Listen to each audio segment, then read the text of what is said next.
नंदनाय च नंदगोपकुमाराय गोविंदाय नमो नमः। तो पिछले पाठ में हम विचार कर रहे थे भगवान के गुण रूप के विषय में। उसी प्रसंग में ही आगे चल रहे, कह रहे हैं आनंद विग्रहवत्ता तु तस्य श्रुतिमात्रेण गम्या न तु तर्कै अचिन्त्यालौकिक वस्तुत्वा। हाँ, कह रहे हैं ज्ञानानंद विग्रहवत्ता, जो आपने पूर्व पाठ में कहा भगवान कैसे है, ज्ञान ज्ञान स्वरूप आनंद स्वरूप विग्रह वाले है। उसमें श्रुति मात्रेण गम्य, श्रुति से ही गम्य होता है, किंतु तर्कई अचिंत्य अलौकिक वस्तु होने से तर्क के द्वारा अथवा अचिंत्य अलौकिक वस्तु होने के कारण श्रुति मात्रेण गम्य, किंतु तर्क के द्वारा वो गम्य नहीं है। आप तर्क करेंगे कि विग्रह में आनंद स्वरूप और ज्ञान स्वरूप कैसे हो सकता है, तर्क के द्वारा सिद्ध नहीं हो सकता है। क्यों? क्योंकि अचिंत्य और अलौकिक वस्तु होने के कारण तर्क से सिद्ध नहीं हो सकता है, श्रुति शास्त्र प्रमाण से सिद्ध है। कह रहे तद इदम अभिहितम भगवता सूत्रकारेण, तो उसी को भगवता सूत्रकार वेदव्यास जी ने बताया है ब्रह्म सूत्र में, अरूप वदेव ही तत्प्रधानत्वात्। जैसे सांख्यकारों का मूल प्रधान, मूल प्रकृति प्रधान, ये सब क्या है, कोई निर्दिष्ट निर्दिष्ट रूप वाले नहीं है। कोई ऐसा नहीं कह सकता है कि ये प्रधान है अथवा ये मूल प्रकृति है। ये सब जो है कोई निर्दिष्ट करके नहीं दिखा सकता है। ऐसे ही भगवान भी अरूप वाले हैं, एक स्वरूप वाले नहीं है, सब अलग अलग स्वरूप को विचार करते हैं। और कह रहे हैं बोले प्रकाशवच्च वैयर्थ्यम अवैयर्थ्यम। बोले कोई अगर कहता है भगवान कैसे है, प्रकाश वाले है, प्रकाश स्वरूप है भगवान का, तब उसमें कोई वैयर्थ्य आपत्ति नहीं है। क्योंकि भगवान जो है, जो तेज स्वरूप होते हैं, अनंत कोटि सूर्य स्वरूप जैसे जितना तेज है भगवान का, इतना तेज है। सूर्य कोटि समप्रभ, कोटि सूर्य के समान की प्रभा है। इसलिए प्रकाश वाले भी कोई कह दे तो कोई आपत्ति नहीं है, क्योंकि आगे अधिक प्रकाश होने के कारण उनको कोई देख नहीं पाता है, ऐसा भी वर्णन है। आह च तन्मात्रम, और ब्रह्मसूत्र में कहा है कि वो तन्मात्र जैसे है। कोई कहता है कि जो तन्मात्रा होती है, पंच तन्मात्राएं, वो तन्मात्रा भी कोई स्वरूप वाले है, ऐसा कुछ लोगों का मत है। कुछ लोगों का मत है तन्मात्रा भी कोई निर्दिष्ट स्वरूप वाले नहीं है। जैसे चक्षु में चक्षु इंद्रिय जो रहता है, वो इंद्रिय का कोई स्वरूप कोई नहीं कह सकता है। आंख जैसे कि तैसे दिख नहीं रहा है, जीवा जैसे कि तैसे स्वाद पता नहीं चल रहा है, और चमड़ा शरीर में ऐसे ही बना हुआ है और स्पर्श का गुण पता नहीं चल रहा है। नाक ज्यों की त्यों बनी हुई है, सुगंध दुर्गंध कुछ पता नहीं चल रहा है। कान ज्यों की त्यों बना हुआ है, सुनाई नहीं दे रहा है। उसमें जो इंद्रियत्व है, वो इंद्रिय भी इंद्रियातीत है। इंद्रियों भी इंद्रिय गम्य नहीं है, बोध गम्य है। हमको सुनाई पड़ रहा है इसलिए मतलब श्रुति इंद्रिय, श्रोत्र इंद्रिय विद्यमान है। हम सूंघ पा रहे तो घ्राण इंद्रिय विद्यमान है। हम देख पा रहे चक्षु इंद्रिय विद्यमान है। तो ये सब बोधगम्य है। ऐसे ही ईश्वर भी बोधगम्य है, तन्मात्रवत बोधगम्य है। फिर दर्शयति च अर्थो अपि स्मर्यते, और उनके अर्थ जो विषय है, उनको विषय भी, विषय को दर्शय दिखाया जा सकता है। और दिखा कर कैसे? केवल स्मृति के द्वारा। स्मृति पटल में आप देख सकते हैं, तो क्या है, स्वच्छ सामने से जैसे मनुष्य मनुष्य को देख सकता है, ऐसे नहीं देख सकते हैं, इंद्रिय गोचर नहीं है, बोधगम्य है।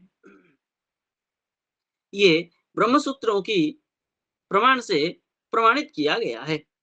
इति अस्मिन् अधिकरणे अधिकरणे तथैव भाषितं च। इस अधिकरण में ये तृतीय अध्याय के द्वितीय अधिकरण में ये सब विषय में विचार किया गया है, जो कि ईश्वर बोधगम्य है, इंद्रिय गोचर नहीं है, ऐसा वहाँ कहा गया है। अब देखिए टीका में लिख रहे हैं, कोई एक शंका किया कि ननु ज्ञानानन्दयोर्विग्रहत्वं युक्तिविरुद्धमिति चेत् ओम इत्याह।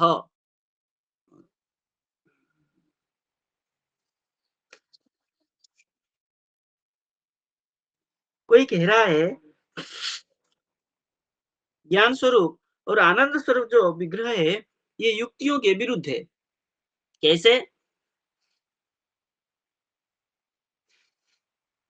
मूल में जो कहा कि श्रुति मात्र न गम्य न तो तर्क ही, श्रुति मात्र से गम्य है, तर्क के द्वारा गम्य नहीं है। उसी को ही कोई कहा युक्ति के द्वारा कोई सिद्धि नहीं कर सकता है, तो युक्ति विरुद्ध है। इसलिए कैसा है वो, न तो तर्क ही, बोले तर्क के द्वारा उसको ज्ञान नहीं कर सकते है। बोले तर्क धर्म कई अनुमान इत्यर्थ। तर्क धर्म कैसे? अनुमान के द्वारा आप सिद्ध नहीं कर सकते कि ईश्वर ज्ञान स्वरूप और विग्रह आनंद स्वरूप है। लेकिन ये जो प्रश्न करता है वो गलत है, क्योंकि आनंद स्वरूप और ज्ञान स्वरूप अनुमान के द्वारा तो सिद्धि की जा सकती है। जैसे उदाहरण,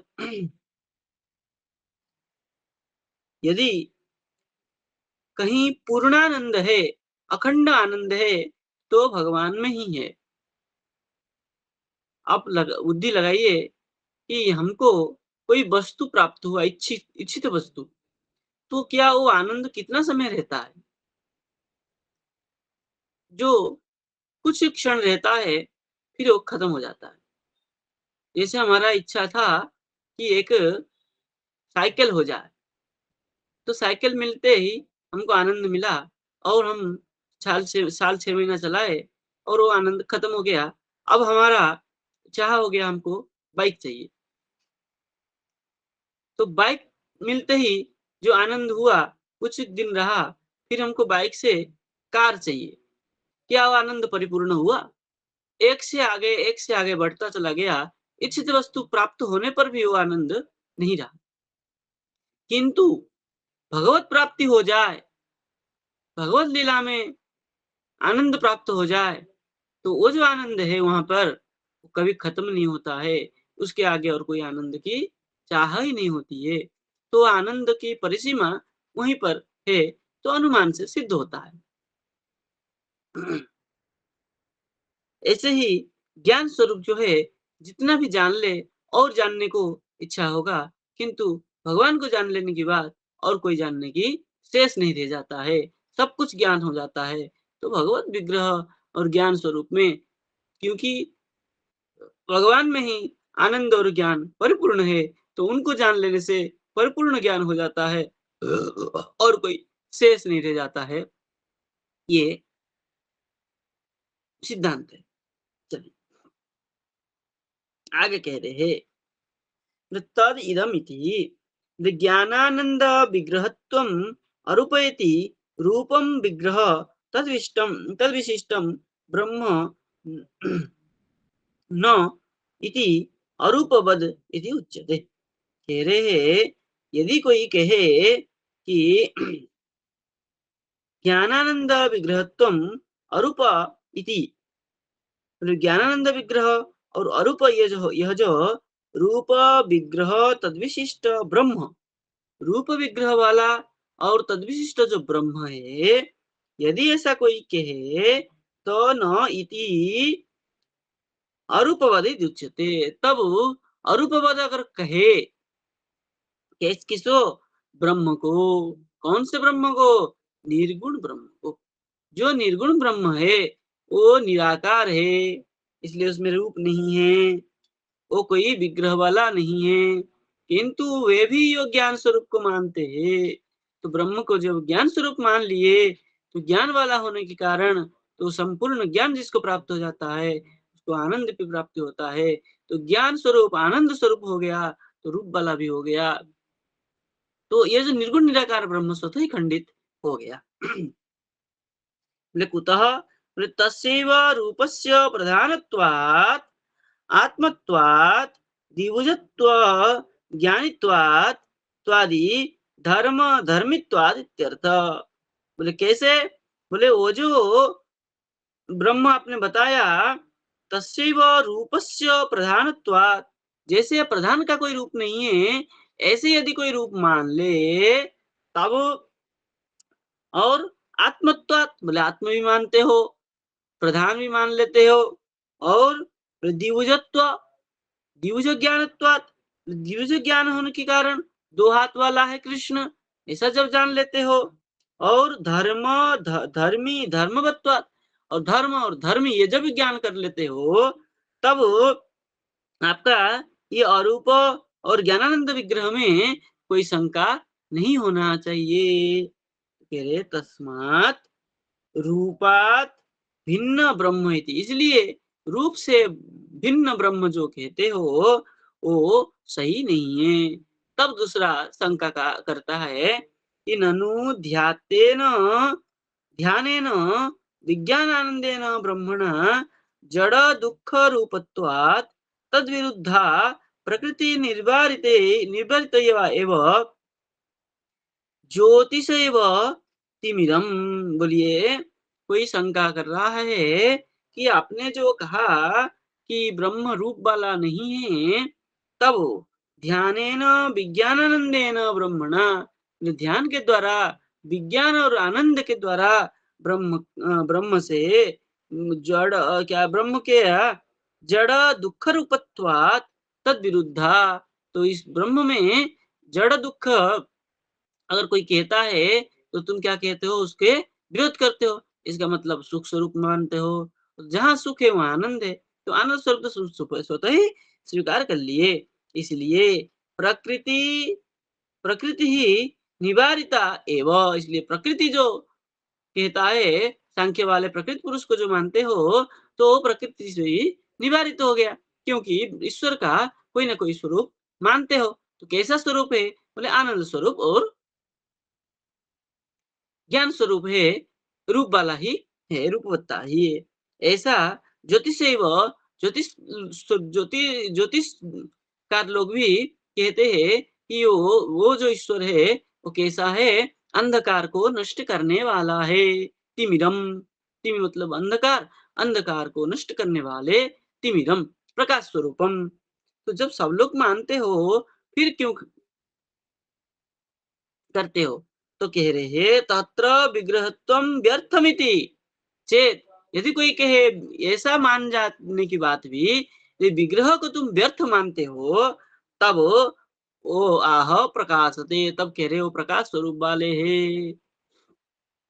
निरूप कहते हो, प्रकाश भी मानते हो, प्रकाश स्वरूप हो गया तो रूप वाला ये तो हो गया, तो निरूप कैसे होगा? बोले प्रकाश एक रसे, बोले प्रकाश की एक रस में सूर्य यथा ध्यान हेतुत्वात् विग्रहत्वम विग्रहत्वम अभ्यर्थम, कह रहे जैसे सूर्य में प्रकाश की एक रस होने से यथा ध्यान हेतुत्वात्, जैसे ध्यान के कारण हो जाते हैं, सूर्य के ध्यान करते हो आप, ऐसे ही विग्रहत्वम अव्यर्थम, ऐसे ही ईश्वर में अगर कोई विग्रह कहता है तो व्यर्थतापत्ति नहीं है।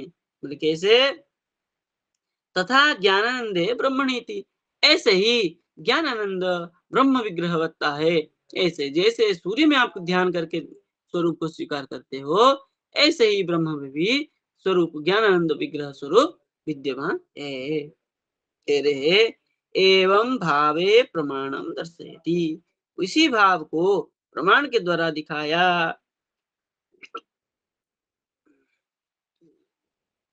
आह च तन्मात्रम, आह च तन्मात्रम इस सूत्र के द्वारा वहां पर बताया। क्या बताया? कि तमेवं तन्मात्रम, बोले आप ही तन्मात्र है। बोले मात्रम कास्ने अवधारण अमर, मात्र शब्द से कास्ने और अवधारण अर्थ भी होता है अमर कोश के अनुसार। तो तत् अवधारणे, तमेव तत् अवधारणम, आप ही, आपका ही अवधारण करना चाहिए, ध्यान करना चाहिए, धारणा करना चाहिए। तो इससे स्पष्ट हो गया आप ही ध्यान योग्य है। तो कह रहे हैं तम विग्रह एव, इसलिए आप कैसे है? विग्रह वाले हैं। यस्मात् परमात्मनम आह, इसलिए आप परमात्मा है, ऐसा श्रुति में कहा है। लसत पुंडरीकम नयनम मेघावम वैद्युतांबरम त्रिभुजम मौन मुद्राढ्यम वनमालिनमीश्वरम, ऐसा श्रुति में कहा है गोपाल तापनी उपनिषद में। बोले सत पुंडरीक नयनम, आप कैसे हैं? पुंडरीक, सकल शतदल कमल की जैसा आप, आपका नयन है। और मेघावम, आपका आभा कैसा है? श्यामल वर्ण है। और वैदुतांबरम, जैसे बिजली चमकता है ऐसे चमकता है आपका शरीर। द्विभुजम, दो हाथ वाले है। मौन मुद्राढ्यम, विग्रह में भगवान चुपचाप खड़े रहते, मौन। और वनमालिनम, वनमाला धारण करते हैं। ऐसे आप ईश्वर है। तो श्रुति प्रमाण के द्वारा भी भगवान स्वरूपवत्ता ही है, रूप वाले है, विग्रह वाले है। तो इसलिए यह पुंडरीकाक्षत्वात् त्वादि धर्मा विग्रह एव ईश्वर इति स्फुटम, आप कैसे है? पुंडरीकाक्ष और शतदल कमल जैसे आपके चक्षु है, इससे आप क्या हो गए? विग्रह वाले सिद्ध हो जाता है। दर्शयति इति, दर्शयति च अर्थो अपि स्मर्यते, इसलिए आपका जो ये दर्शन स्वरूप है इसका भी क्या होता है? स्मरण होता है। साक्षात प्रकृति पर अयम आत्मा गोपाल, ये गोपाल तापन स्तुति में कहा है। बोले साक्षात प्रकृति, प्रकृति परो अयम आत्मा गोपाल, बोले ये गोपाल जो है कैसा है? साक्षात प्रकृति परो आत्मा, आत्म स्वरूप है। तो स्वरूप वाले हो गए। और जो जिसको दिखता है और जो इसको स्मरण करता है वही देख पाता है। तो इससे सिद्ध हो गया कि ईश्वर कैसा है? रूप वाला है, विग्रह वाला है। गृहे सत्य ज्ञानानंतानंद मात्रैक रसमूर्तय इति स्मृतिश्च परमात्मनं विग्रहं वद, परमात्मनं विग्रह वदति, विग्रहं वदति। बोले परमात्मा का विग्रह कैसा है? बोले सत्य स्वरूप, ज्ञान स्वरूप, अनंत स्वरूप, आनंद स्वरूप, और एक और मात्र एक रसमूर्त, और एक रसमूर्ति वाले हैं। तो इससे स्पष्ट हो गया परमात्मा कैसे है? बोले विग्रहवान ईश्वर, विग्रहवान राम, विग्रहवान कृष्ण, द्विभुज वाले हैं। तो ये सर्वत्र श्रुति स्मृति में कहा गया है कि भगवान विग्रह वाला है। युक्ति के द्वारा आप नहीं माने तो मत मानिए, क्योंकि वो अनुभव गम्य है। तस्माद् विग्रहत्वं प्रमाणिकम सूत्राभ्यम व्यतिहारो लब्ध, इसलिए भगवान जो है विग्रह वाले हैं ऐसे प्रमाण के द्वारा सिद्ध हो जाता है। इस सूत्रों के द्वारा ये क्या हो जाता है? व्यतिहार लब्ध, इनका व्यतिहार स्वरूप जो है प्राप्त होता है। अब कह रहे हैं परमात्मा जिज्ञासास्तु तर्क अनुपादेय एव, परमात्मा का जो जिज्ञासा है वो तर्क के द्वारा अनुपादेय, तर्क के द्वारा उपादेय नहीं है। क्यों? नैसा तर्केण मतिरापनेया प्रोक्तान्येन सुज्ञानाय पृष्ठ अचिन्त्या खलु ये भावा न तांस् तर्केण योजयेत् इत्यादि श्रुति और स्मृति। श्रुति और स्मृति दोनों में लिखा गया है कि नैसा तर्केण मतिरापनेया, बोले ऐसा तर्केण, न मतिरापनीया, बोले मति बुद्धि के द्वारा तर्क से आपनीया, न आपनीया, अपना नहीं, बता नहीं सकते हैं, तर्क के द्वारा सिद्धि नहीं कर सकते हैं। बोले अन्येन सुज्ञानेन सुज्ञानाय प्रेष्ठः प्रोक्ता, अन्य सुज्ञान जो सुज्ञ व्यक्ति है, विज्ञ व्यक्ति है, उनके द्वारा पृष्ठ, प्रकृष्टेन इष्ट, पृष्ठ, प्रकृष्ट भाव से उनको क्या कर सकते हैं, वो जो कहेंगे, प्रोक्तः, प्रकृष्टेन उक्त, पृष्ठः, प्रकृष्ट ने जो कहा है, उससे आप ज्ञान कर सकते हैं। और महाभारत में लिखा है, अचिंत्या खलु ये भावा न तांस तर्केण योजित, वो अचिंत्य है, ये भाव है, बोले तान तर्केण न योजयेत, उनको तर्क के द्वारा आप नहीं जान सकते हैं।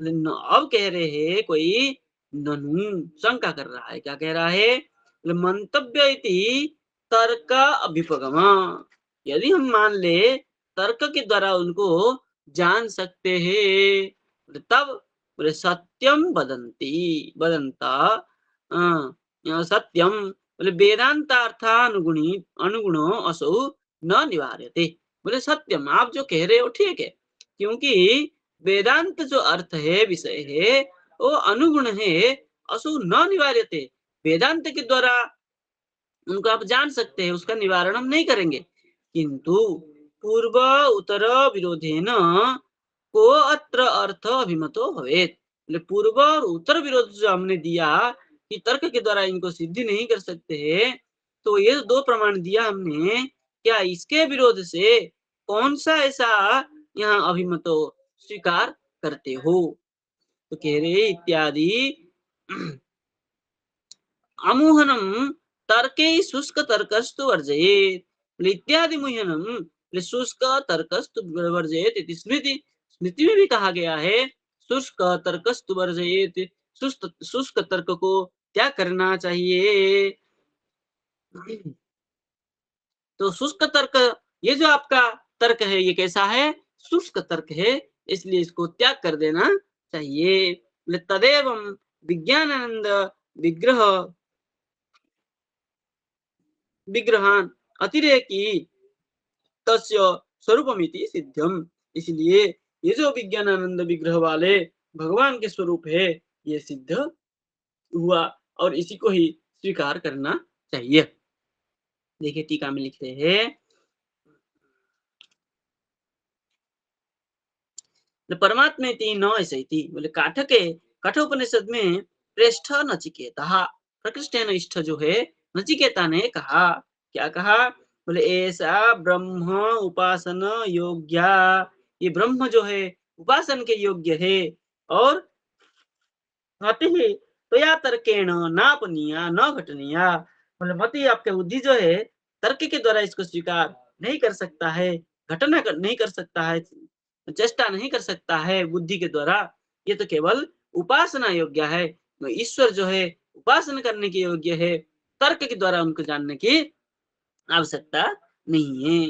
बोले अन्येन वैदिकेन, और अन्य जो वैदिक है, उनके द्वारा, उनके गुरुना, वैदिक गुरुओं के द्वारा, बोले प्रोक्त उपदिष्ठा सती, बोले उपदेश जो है कहा जाने पर भी, बोले सुज्ञानाय ब्रह्मानुभवाय भविष्यति, जो सुज्ञान व्यक्ति होता है, विज्ञ व्यक्ति होते हैं, वो ब्रह्म को अनुभव कर सकते हैं, ना कि तर्क करते हैं। इसलिए कह रहे अचिंत्या इति भारते, इसलिए महाभारत में कहा है, अचिंत्या खलु ये भावा तांस तर्के न तांस तर्के न योजयेत, तो उनको तर्क के द्वारा आप ज्ञान नहीं कर सकते हैं, क्या करना चाहिए, वो अचिंत्य है, इसलिए चिंतन के द्वारा, अनुभव के द्वारा उनको जान सकते हैं। ननु इति असौ तर्क पूर्व उत्तर कर में, पूर्व और उत्तर में जो हमने प्रश्न कहा था, उसमें तर्क के द्वारा कहीं सिद्धि नहीं हो सकती है, तो किससे सिद्धि होगी, बोले श्रुति और श्रुति के, स्मृति और श्रुति के द्वारा सिद्ध हो जाता है। और क्या है, भगवान आनंद ज्ञान स्वरूप आनंद स्वरूप विग्रह वाले है, ऐसा श्रुति में भी सिद्ध है। न तांग तर्केण युज्यते, तो उनको तर्क के द्वारा आप नहीं साध सकते, इसलिए शुष्क तर्कस्तु वर्जयेत, शुष्क तर्क को त्याग करना चाहिए। आप कह रहे हैं गुणांश्च, उनके जो गुण हैं उसको व्याख्या करने जा रहे हैं। तो ये गुण को अगले पाठ में हम पढ़ेंगे। अभी हमारा आज स्वास्थ्य ठीक थोड़ा सही नहीं है, तो पढ़ाने में थोड़ा दिक्कत हो रहा है। अगले पाठ में हम विचार करेंगे। राधे राधे।